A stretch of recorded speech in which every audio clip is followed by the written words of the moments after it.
Bueno, ¿cómo están? Muy buenas noches. Vamos a iniciar la unidad número 1 que corresponde a la estadística descriptiva. Bueno, en esta sesión lo que se va a ir desarrollando es justamente las actividades, como será en este caso la tarea número 1 que corresponde justamente en la consigna número 1, realizar el cálculo del tamaño de la muestra. Bueno, para su caso pueden utilizar esta fórmula que ustedes lo pueden observar y denotar obviamente a partir de los siguientes datos que se han sugerido, ¿no? Por ejemplo, pueden ir utilizando una hoja en Excel si desean, o bien voy a ir abriendo, ¿sí? Ahí se ve. Entonces voy a ir anotando justamente los datos correspondientes. El nivel de confiabilidad es del 97%, va a decir el valor de Z es 2.17, ¿no? Entonces aquí podemos anotar Z es igual a, siguiente casilla, 2.17. En el siguiente menciona el error de estimación, ¿no? El error de estimación es justamente igual a 0.06, ¿no? 0.06. Tenemos justamente tanto I, P y Q son probabilidades, ¿no? P es la probabilidad de éxito y Q es la probabilidad de fracaso.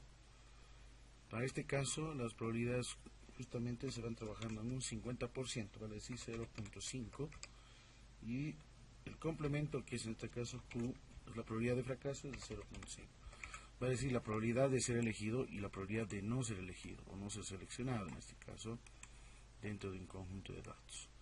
Para, en este caso, una determinada encuesta que se debe realizar y calcular el tamaño de la muestra. Bien, entonces ahí ya tengo ya los datos, lo único que me falta es el tamaño, en este caso, de la población. Aquí en su consigna número 1 corresponde a 4.000 estudiantes. Bueno, en mi caso yo voy a tomar en cuenta como ejemplo otro tamaño de población, supongamos que es de 200. Tengo ahí justamente el tamaño de población, 200 estudiantes, imaginemos, ¿no? Para su caso es 4.000 y tienen que calcularse mediante esta fórmula correspondiente, ¿no? Y hacer el redondeo, no olvidarse que tomamos en cuenta números enteros, parte entera en realidad, ¿no? Bien, entonces ahí ya tenemos, por ejemplo, en la hoja en Excel, y lo que debo de hacer menciona que Z tiene que ser elevado al cuadrado multiplicado por P y Q y por N, ¿no? Entonces voy a anotar aquí el numerador y este va a ser el denominador, ¿no? Entonces ahí anotamos el numerador.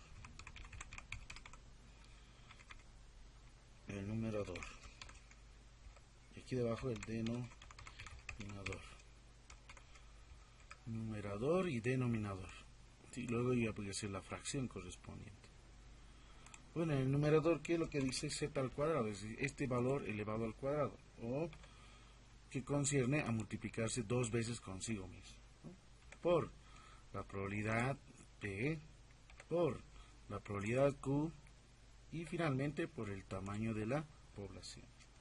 Hacemos un enter y ahí ya tenemos justamente el producto del nivel de confianza o de confiabilidad elevado al cuadrado por las probabilidades P y Q y el tamaño de la población. En el denominador anotamos lo siguiente. Obviamente aquí tenemos dos sumas, en realidad tengo dos productos y aquí tengo otros elementos que tienen producto. El tamaño de población multiplicado por el error de muestreo en este caso, ¿no? Entonces ahí anotamos el tamaño de la población multiplicada por el error de estimación, que es 0,06 al cuadrado, que significa el multiplicarse consigo mismo, ¿sí? Más Z cuadrado, es decir, multiplicado consigo mismo por la probabilidad P y por la probabilidad, que es el complemento Q. Cerramos paréntesis y ahí ya tengo justamente este producto más estos otros tres, ahí está, que corresponden justamente a esos productos, y hacemos un enter y ahí tengo el dato de 1,89, 72, 25, etcétera, ¿no? Si ya tengo, como pueden observar, el numerador y el denominador, es decir, estoy en esta parte. Entonces lo que yo voy a hacer ahora es dividir esos valores numéricos que ya tengo, ¿no? Entonces aquí el tamaño de la muestra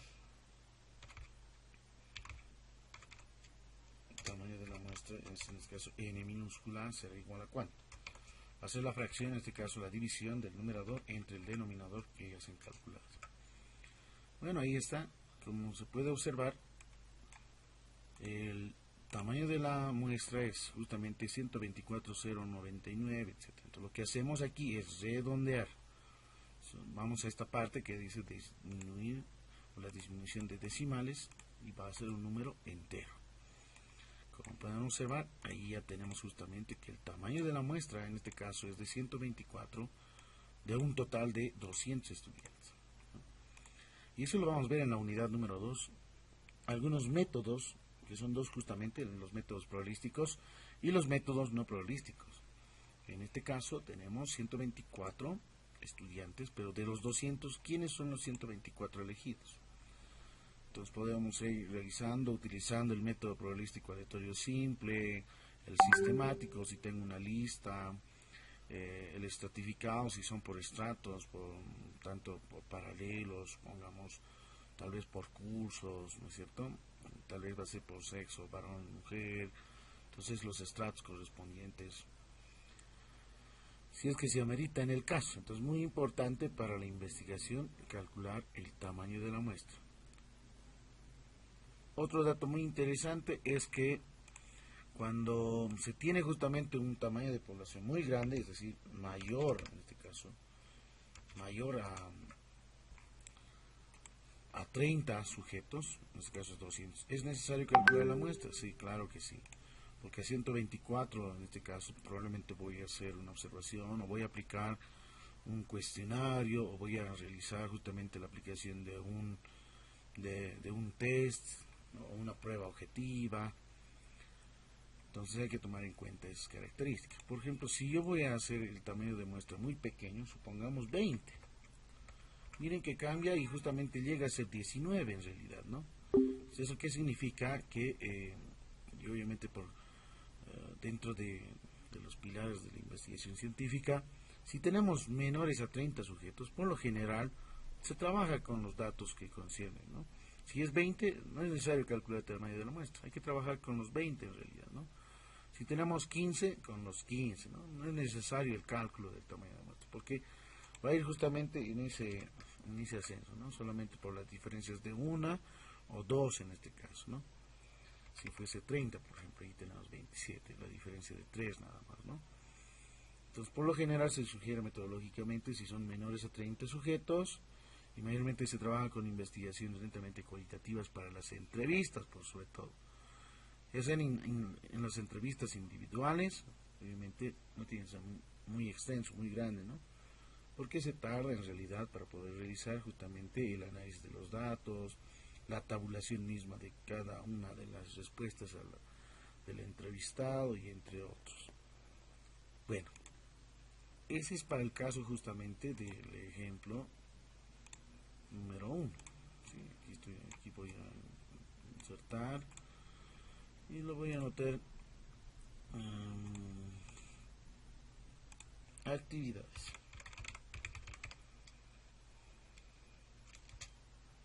Similares a la tarea número 1. Ahí está, ¿no? Muy bien. Entonces este es para el caso 1, ¿no?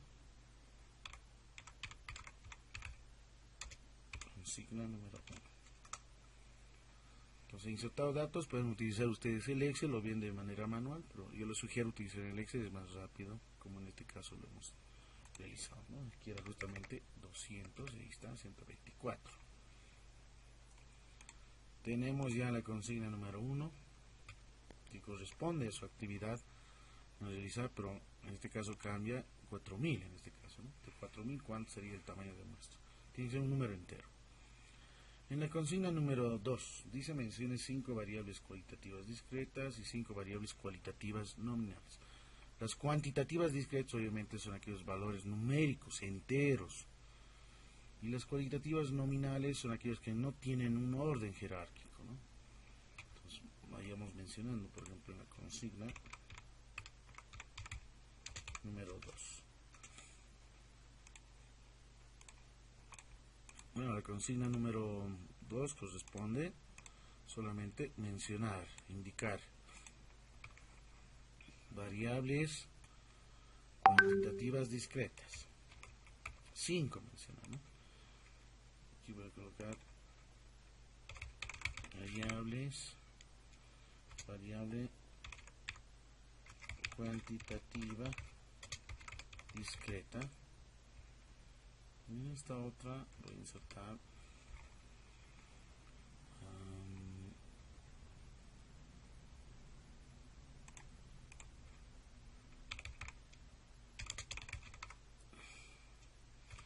variable cualitativa nominal.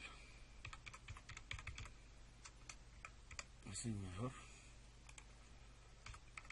Variable cuantitativa discreta. Y ahí tengo una columna,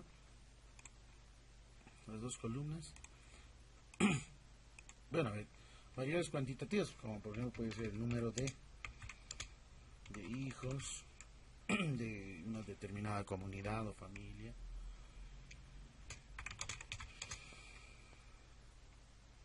En una familia puede ser el número de estudiantes. Son números enteros, como pueden observar. Puede ser también una variable edad en años, ¿no? Porque tenemos edades que son números enteros. No podemos decir tenemos 30,5 años, ¿no es cierto? 3.2.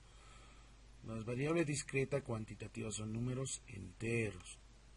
Son números enteros con los que se va trabajando. Ya, listo. Ahí ya tenemos, por lo tanto,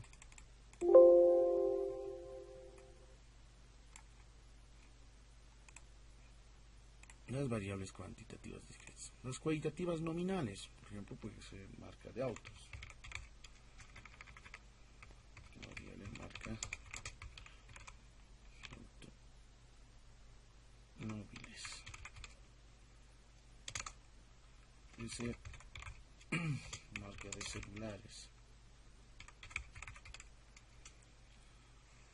Puede ser la variable sexo, bien conocido, ¿no? Masculino, femenino, o género en este caso también. Entonces, de esa forma tienen que ir mencionando 5 en realidad, ¿no? 5, aquí faltarían 2 más. Ustedes véanlo, hay otras variables que pueden encontrar. La siguiente es la consigna número 3. La consigna número 3 corresponde a lo siguiente. En la actividad de la siguiente tabla se tiene que realizar el gráfico de barras, el diagrama horizontal obviamente, y el diagrama circular de forma manual. Ahora muy bien, voy copiando estos datos, voy creando mucho mejor. Tenemos X sub I, voy a notar aquí la frecuencia absoluta, ¿no? Y tenemos los siguientes datos. Lo que sí voy a necesitar para el gráfico circular es la frecuencia relativa, ¿no? Y esa frecuencia relativa voy a multiplicar por 360 grados. Bien, ahí está, de manera manual, claramente menciona, indica, ¿no? De manera manual. Si ustedes de manera manual tienen que calcular esta columna, obviamente la frecuencia relativa, y supongamos que aquí tengo una variable, ¿no? Bueno, ahí están las edades, podríamos decir. ¿Qué tal si es mi variable similar al ejemplo? Edad en años.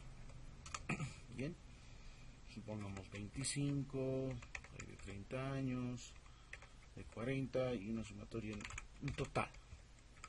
Bien, la frecuencia absoluta es la cantidad, el número de observaciones, ¿no? Entonces supongamos que yo realizaba una determinada encuesta y me han indicado estas edades. Supongamos que aquí tenemos 10 sujetos, aquí hay 20 y aquí se tiene 15, ¿no? Vean que es casi similar a este. Lo que hay que hacer es sumar, ¿no? Una sumatoria total con el clic izquierdo sin soltar en el Excel. Entonces la suma y ahí tienes un total de 45. ¿Qué es la frecuencia relativa? La frecuencia relativa es la frecuencia absoluta dividido entre n. Y n es justamente el tamaño de la muestra en sí, ¿no? O el tamaño de la población. En este caso n, ¿cuánto sería? Pues 45. Ese es el total que hemos identificado, ¿no? Esa es la sumatoria total, esta de ahí. Bueno, entonces multiplicamos, en este caso hacemos las divisiones de fracción, ¿no? Entre 45. Ahí tenemos 0.2222, etcétera, y así sucesivamente. Con el clic izquierdo sin soltar obtengo los demás datos. Entonces puedo ir cambiando, modificando, va a depender mucho de la situación, cómo se vaya trabajando con menos decimales. Por lo general trabajemos con 2 decimales y tal vez podamos insertar más datos en realidad, ¿no? Que no sean números enteros, ustedes vean, ¿no? La cuestión es de que aquí tiene que darte justamente una sumatoria igual a 1 exactamente. Obviamente estos números son con números periódicos muy grandes y el Excel automatiza la sumatoria. Por otro lado, esta frecuencia multiplicamos por 360, ¿sí? Ahí está, esa es la fórmula de la función en la que se designa, así sucesivamente, y al final hacemos la sumatoria, que justamente es 360 grados. Entonces, esto es 80 grados, 160, 120. ¿Cómo lo van a hacer de manera manual? El gráfico. Bueno, de manera manual utilizando el Excel, eso ya depende cómo también vayan teniendo la mayor frecuencia. Voy a hacer de manera manual el diagrama. Lo que se solicita es el diagrama, el gráfico de barras horizontal. Y en el Excel ustedes pueden solamente seleccionar estos tres datos, no el total, ojo, insertar, gráfico, ¿no? Gráficos de barras en 2D, en 3D, tenemos en barras, en este caso, en 2D y en 3D. Bueno, puedo hacerle esto. Ahí tenemos, por ejemplo, el diagrama de barras horizontal. Me voy minimizando.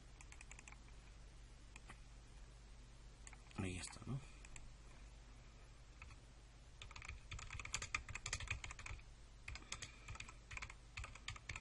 Es el gráfico de barras horizontal. Muy bien. Ahí ya lo tenemos el gráfico de barras horizontal. ¿Qué nos falta? Las designaciones. ¿Qué significan estos colores? Entonces lo que sí puede hacer doble clic sin soltar, ahí puedes ir cambiando en este caso, ¿no? de colores, ¿no? Haces un doble clic ahí, seleccionas y puedes ir pintando de la forma que tú desees para darle un poco más de estética. ¿Qué más? Necesitamos saber qué significa 1, 2 y 3. Entonces voy a ir seleccionando, editar, y la edición justamente va a ser estos rangos. Hago un clic en aceptar y claramente ahí está, ¿no? Esos son los valores que se han obtenido, 40, 30, sí. Y podemos insertar también, si ustedes pueden ver, dentro de la herramienta de gráficas, el diseño rápido, aquí por ejemplo con algunos porcentajes, si se desea, ahí, ¿no? Que es 25, aquí podemos ir cambiando, no hay ningún problema, 25 años. Y como pueden observar en el gráfico también va cambiando, ¿no? Y 40 años. Listo, ahí está, ya se tiene. Estas son las frecuencias correspondientes 15, 20 y 10 a estas. Ese es el diagrama de barras horizontales, ¿no? Entonces se pide que ustedes vayan elaborando esa, ¿no? Utilícenlo con el Excel. Ahora, el gráfico circular, de la misma forma, seleccionamos los datos de la frecuencia absoluta, insertamos el gráfico circular, bueno, puede ser en 3D, con los porcentajes correspondientes, y también lo que sí nos hace falta es darle un poco más de estética, ¿no? En este caso será selección de datos, editar, y voy a insertar los años correspondientes. Listo, ahí ya se tiene justamente ya determinado, identificado lo que son los valores. Y para esta situación lo que voy a hacer es emplear un poco más de color negrita para que se denote aún más. Este es el gráfico circular. Gráfico circular.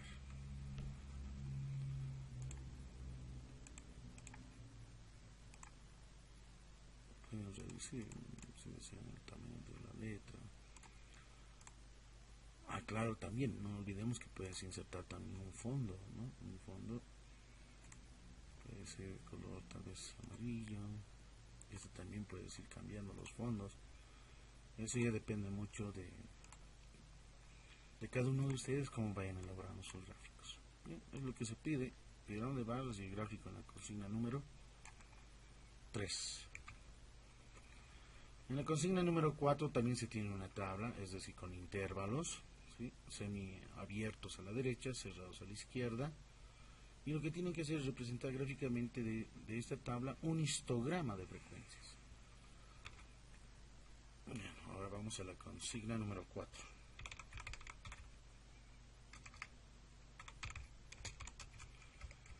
En la consigna número 4 menciona realizar, obviamente, aquí voy a insertar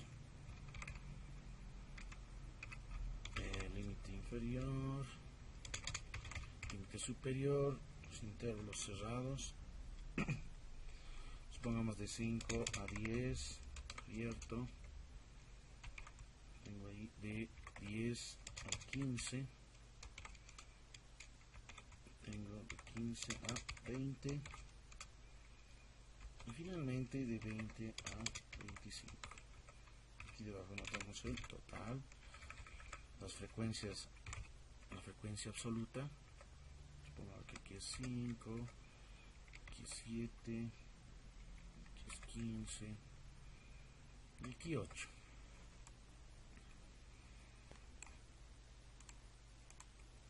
Ahí está, un poco más grande, número 12, listo. Se lo voy a pintar en negrita. Aquí puedo mencionar también que es cerrado a la izquierda y es abierto a la derecha. Entonces, de esta tabla, ¿qué se quiere realizar? Ustedes tienen la misma tabla, similar a esta, ¿no? Un histograma de frecuencias. Bueno, para los histogramas en realidad tienen que ir trabajando. Primero tienes que determinar el total aquí por los 35, ustedes aquí determinar la sumatoria de 1, 3, 4, 7 y 10, cuánto es el total. Si ustedes trabajan con la hoja en Excel, el histograma simplemente hacen una selección de los datos sin el total, van a insertar, van justamente a diagramas de barras en 2D. Obviamente este no es un histograma corresponde a rectángulos verticales que están unidas entre sí, como son intervalos, es decir, la variable continua. Aquí se encuentra el histograma. Como pueden observar, ahí ya tenemos el histograma de frecuencia. En diseño rápido la que hemos seleccionado y de esa forma hemos construido el histograma de frecuencias. Por lo general, esta representación gráfica corresponde a una variable continua. Es el histograma de frecuencias. El histograma de frecuencia. En este caso, la altura corresponde a una frecuencia absoluta. Bueno, podemos insertar aquí algunos títulos, pero tenemos 1, 2, 3 que son los intervalos. Voy nuevamente a selección de datos. Nuevamente seleccionamos el gráfico.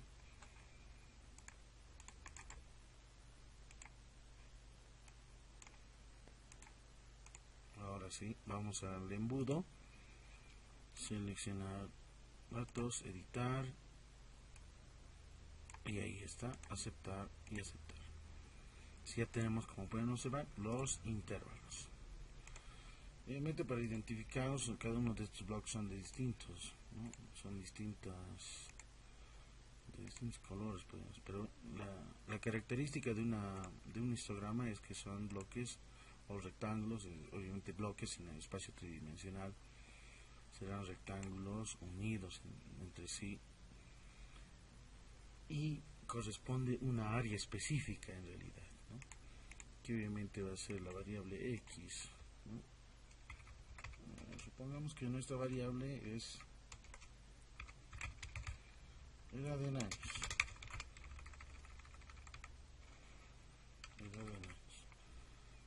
Ahí está. Y en esta altura es obviamente la frecuencia absoluta. Obviamente pueden hacer histogramas con frecuencias relativas, con frecuencias porcentuales. El gráfico va a ser similar, no cambia en sí, ¿no? Para eso tendrías que calcular, por ejemplo, la frecuencia relativa y la frecuencia porcentual simple, por lo general. No olvidemos que es esta fracción, ¿no? 5 dividido entre el total, que es 35, y ahí tenemos 0,14, 28, etc. Reducimos los decimales a 2 decimales por lo menos, y ahí voy con clic izquierdo sin soltar, determino los demás datos y hago la sumatoria equivalente a 1. La frecuencia porcentual significa este dato multiplicado por 100. Y obviamente lo voy reduciendo. 0,14% será 14%. El siguiente será 20, 43, 23, etcétera. Y hacemos una sumatoria y ese es justamente 100%. Ese ya tenemos identificado, tenemos determinado lo que corresponde a los histogramas ahora con una frecuencia relativa, por ejemplo, o porcentual. Solamente seleccionamos los porcentajes, insertar gráficos en 2D, ahí está. Este no es el histograma, recalco nuevamente, vas a diseño rápido, aquí se encuentra el histograma y como pueden observar tiene la misma forma, la misma estructura, ¿no? El sentido. Ahí está. Y lo demás nuevamente, ¿no? Seleccionar datos, editar, insertamos los intervalos, aceptar y aceptar. Entonces este va a ser un histograma de frecuencia porcentual. La otra es justamente un histograma de frecuencias absoluta, simple. Esta es una porcentual. Este es el histograma de frecuencias absolutas.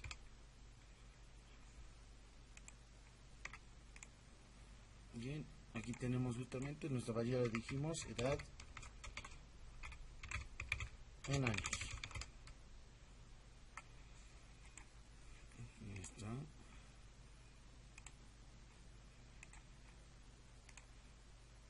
Esa era la altura. Para este caso no va a ser la frecuencia absoluta, va a ser la frecuencia porcentual. P sub I en porcentajes, o P simplemente se lo designa, ¿no? A la simbolización de frecuencia porcentual. Porcentajes, y aquí tenemos en frecuencias absolutas. También se lo puede realizar el histograma con las frecuencias relativas, ¿no? Lo único que cambia aquí va a ser estos rangos, ¿no? de 0 a 1 en realidad. Este es de 0 a 100, esto obviamente como está 5, 7, 15, 8, ¿no? En rangos de esta estimación. Bueno, en eso consiste la actividad, en este caso de la consigna número 4. Y esto, si desean, lo podemos ir pintando, remarcando con los mismos colores que se han identificado, que tienen la misma forma en este caso, no cambia. Listo, ahí está. Como pueden observar, los rectángulos tienen la misma forma. El área, ¿cómo podríamos determinar el área del histograma? Base por altura en realidad, ¿no? Por ejemplo, esta tiene una base de ¿cuánto? Es 10 menos 5, obviamente 5. Todos son de anchos, ¿no? Se lo conoce también como el ancho de clase 555. Todos son base 5. Lo único que difiere aquí, por ejemplo, es la altura, ¿no? Para el primero será 5 por, aquí podemos calcular el área.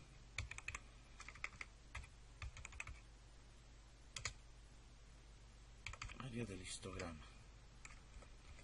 ¿Cómo lo determinamos? Multiplicamos su frecuencia por 5. En el siguiente de la misma forma va a ser por 5 y por 5. Ahí está. 5, 7 por 5, 35, 15 por 5, 75.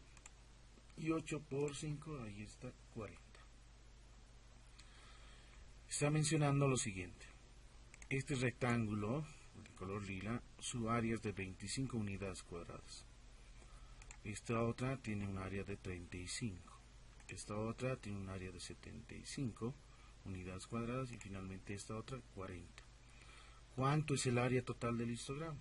Entonces lo único que hacemos es sumar todas las áreas particulares y que corresponden justamente a 175 unidades cuadradas, ¿no? Ese es el área. El polígono de frecuencias, a partir de esta también se unen con los puntos medios, ¿sí? Y que tal dicho polígono de frecuencias corresponde justamente a lo que es, a ver, veamos aquí con el Paint. Entonces, lo que voy a hacer es unir, ¿no? El polígono de frecuencias es la unión de estos con los puntos medios en cada uno de los rectángulos, y a partir de eso voy denotando el polígono de frecuencias. Ahí está. Todo lo que está remarcado de color rojo y está dentro, se encuentra dentro, ese es para nosotros el polígono de frecuencias, y lo voy a pintar si quiero de otro color, de color verde. Esto, como pueden observar, ese que está ahí pintado se lo conoce como polígono de frecuencias.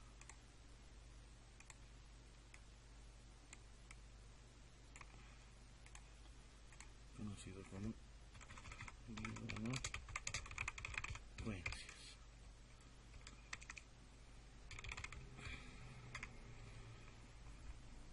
Polígono de frecuencias. ¿Sí? Entonces, esa área, por ejemplo, ¿cuánto sería? Obviamente va a coincidir con el área del histograma, ¿no? 175 unidades. Es decir, esto tiene un área de 175 unidades cuadradas.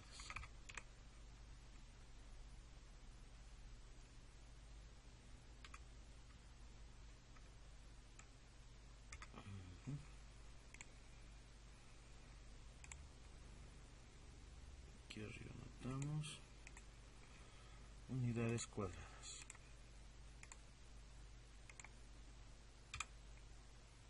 Ahí está, ¿no?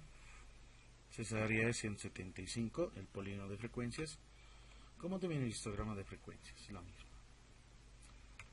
Bien, entonces ya se tiene ahí la consigna. La última menciona, dice, se tiene una tabla de la misma forma con intervalos, ya está sumado el total. Tienes que realizar la gráfica de curvas de ojiva menor que y mayor que.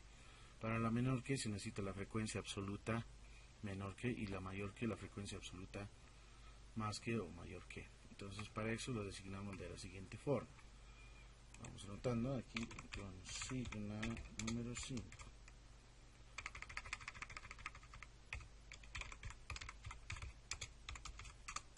Consigna número 5, similar, ¿no? Entonces lo que voy a hacer ahora es calcular,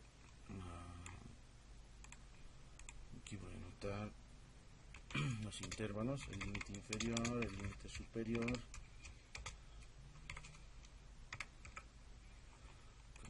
con un paréntesis que significa abierto, el corchete significa que es cerrado.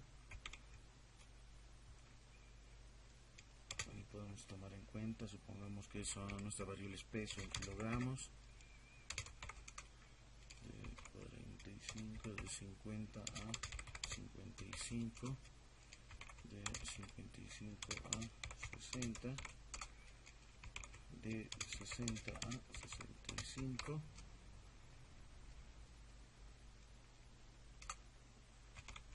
de 65 a 70 kilogramos, de 70 a 75 kilogramos, finalmente de 75 en adelante.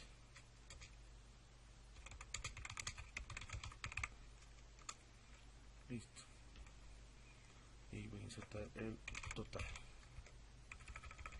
la frecuencia absoluta, número de observación. Supongamos que he realizado la investigación y tengo los siguientes estratos de peso en kilogramos. Aquí nuestra variable es peso en kilogramos. Insertamos aquí X,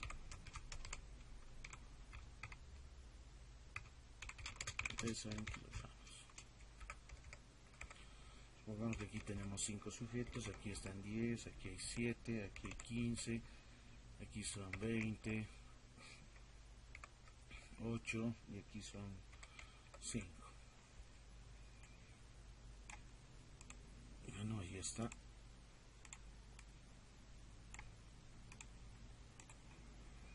El total, aquí lo vamos a denotar, los totales correspondientes. Hacemos con el clic izquierdo sin soltar, seleccionamos las celdas, vamos en autosuma, sumamos automáticamente, son 70. ¿Qué necesitamos? Para las curvas, la frecuencia, y lo vamos a denotar con letra mayúscula, frecuencia absoluta menor que, y esta va a ser la frecuencia con asterisco absoluta mayor que. Rec acumulada.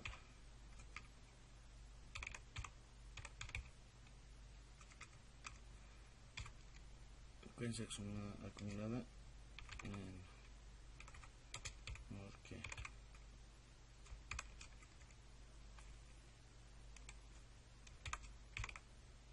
Y esta otra es para nosotros la frecuencia acumulada mayor que.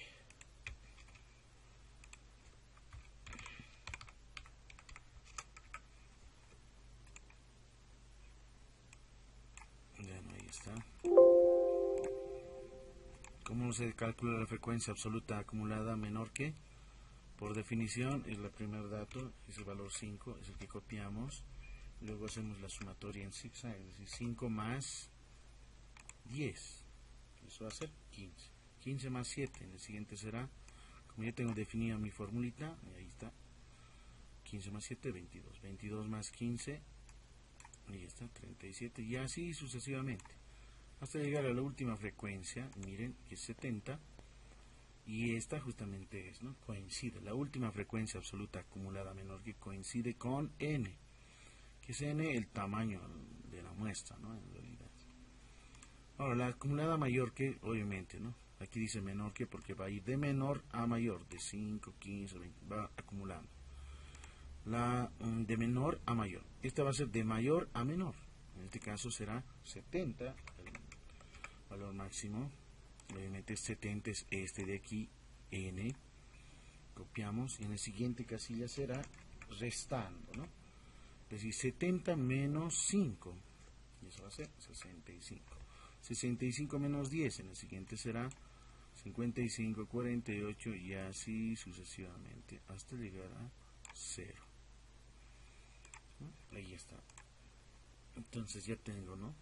Frecuencia acumulada mayor que para la curva de ojiva mayor que, y esta frecuencia acumulada menor que para la curva de ojiva menor que. De la misma forma voy seleccionando estos datos, ¿no? Ahora no es con la frecuencia absoluta simple, sino con la acumulada. Insertar gráfico, un grafiquito de línea, ahí está, y este es para nosotros la curva de ojiva, ¿no?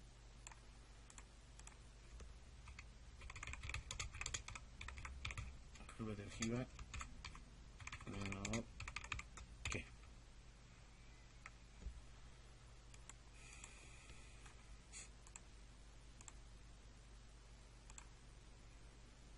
Curva de ojiva menor que, porque va a ir de menor a mayor, ascendiendo, ¿no? Aquí es 1, 2, 3, obviamente son los intervalos que corresponden. Puedo ir seleccionando cuáles son estas, editamos, ahí, y aceptar. Listo, y ya se tiene, ¿no? Los intervalos. Mayormente esto se trabaja en estas curvas para variables, en este caso cuantitativas continuas. Listo.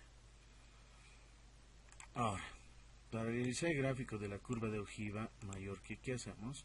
Seleccionamos estos datos, ahí, mayor que, nuevamente en insertar gráficos de línea, y esa es la curva de ojiva mayor que, porque va a ir reduciendo, ¿no? De mayor a menor. Aquí notamos curva curva de ojiva mayor que esa.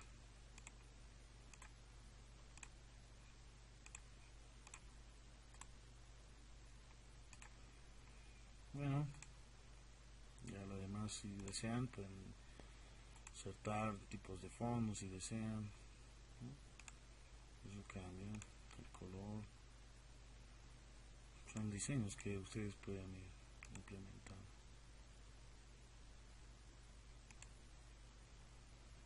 Aquí nos faltan los intervalos. Vamos al cuello de embudo, seleccionar los datos. En este caso voy a editar los intervalos.